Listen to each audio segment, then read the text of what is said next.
Dans cette vidéo, nous allons voir comment déterminer la parité d'une fonction. On a vu dans le cours la définition de la parité. Une fonction sera paire si pour tout nombre x appartenant à un intervalle i, eh bien on a f de moins x égale à f de x. Ou bien la fonction sera impaire si pour tout nombre x appartenant à un intervalle i, f de moins x égale moins f de x. Nous allons voir grâce aux exemples du cours comment utiliser ces deux définitions de la parité. L'exemple 1. Je vous donne la fonction f définie par f de x égale 2x au carré plus 5 sur l'intervalle moins 4, 4. On reconnaît ici l'intervalle moins 4, 4 qui correspond exactement à l'intervalle i de la définition. Pour déterminer si cette fonction est paire ou impaire, eh bien, je vais commencer par calculer f de moins x. Tout simplement, pour calculer f de moins x, je remplace dans f de x le x par moins x.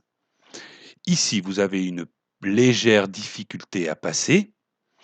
Pour pouvoir simplifier cette expression, moins x entre parenthèses au carré. Si on réfléchit un peu, moins x entre parenthèses au carré, c'est égal à moins x fois moins x. Si je regarde uniquement les signes, moins fois moins, ça fait plus. Donc ici, j'ai un plus que je ne note pas. Et puis x fois x, ça fait x au carré. Donc, moins x entre parenthèses au carré, ça peut se simplifier en x au carré. Donc ici, l'expression de f de moins x peut se simplifier en 2x au carré plus 5. Effectivement, j'ai remplacé le moins x entre parenthèses au carré par x au carré, comme vu ici. Ensuite, j'ai f de moins x qui est égal à 2x au carré plus 5. Si je regarde f de x est aussi égal à 2x au carré plus 5. Donc, je peux dire ici que ce 2x au carré plus 5 est égal à f de x. Je viens de montrer que f de moins x était égal à f de x. Donc, je peux conclure que cette fonction f est une fonction paire. Voyons maintenant les conséquences sur le graphique de cette fonction f. Voici la courbe de f, tracée dans un repère. Eh bien, on s'aperçoit effectivement que cette fonction est paire et donc que graphiquement, ça s'est traduit par l'axe des ordonnées est un axe de symétrie pour la courbe. Effectivement, si je prends ce point-là de la courbe, si je cherche son symétrique par rapport à l'axe des ordonnées, eh bien son symétrique se trouve encore sur la courbe. Je peux faire ça avec tous les points de cette courbe. Si je prends celui-ci, le symétrique de ce point par rapport à l'axe des ordonnées, il se trouve encore sur la courbe. Bien, passons maintenant à l'exemple numéro 2. L'exemple numéro 2, je vous donne une fonction g de x qui est égale à x au cube moins x sur moins 3, 3. On reconnaît encore l'intervalle ici qui correspond à l'intervalle i de la définition. Comme précédemment, pour savoir si g est paire ou impaire, je vais calculer g de moins x en remplaçant x dans g de x par moins x. Ce qui va me donner g de moins x égale moins x entre parenthèses au cube, moins, c'est ce moins-là, et puis le x, je le remplace par moins x.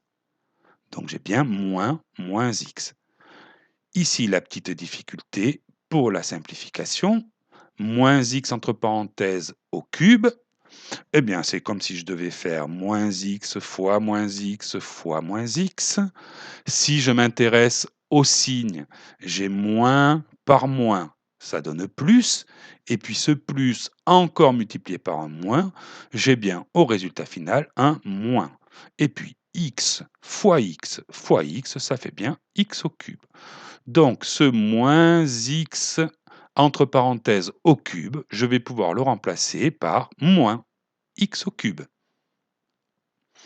Et puis, moins par moins, pour ce moins moins x, moins par moins, ça donne bien plus. Donc cette expression simplifiée, ça me donne moins x au cube plus x. Si je compare avec l'expression de g de x, eh ben, j'ai l'impression que c'est pas tout à fait pareil. Déjà, je peux conclure que g de moins x, il n'est pas égal à g de x. Donc la fonction n'est sûrement pas paire. Maintenant, est-elle impaire? Ben, pour ça, je vais essayer de voir à quoi est égal moins g de x.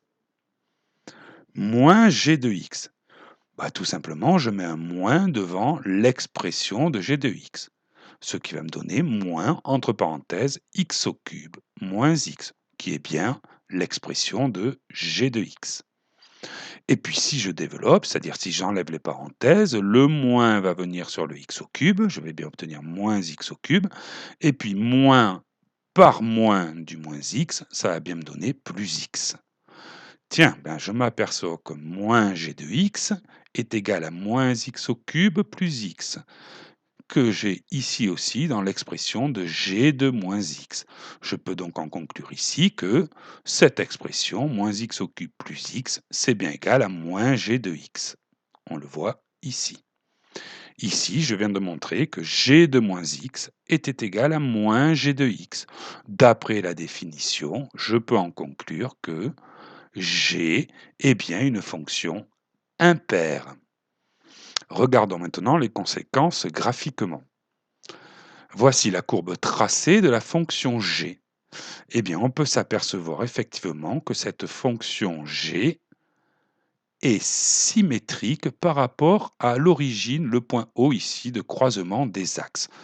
Par exemple, si je prends ce point-là, si je cherche son symétrique par rapport au point O, eh bien, je vais m'apercevoir qu'il est bien sur la courbe.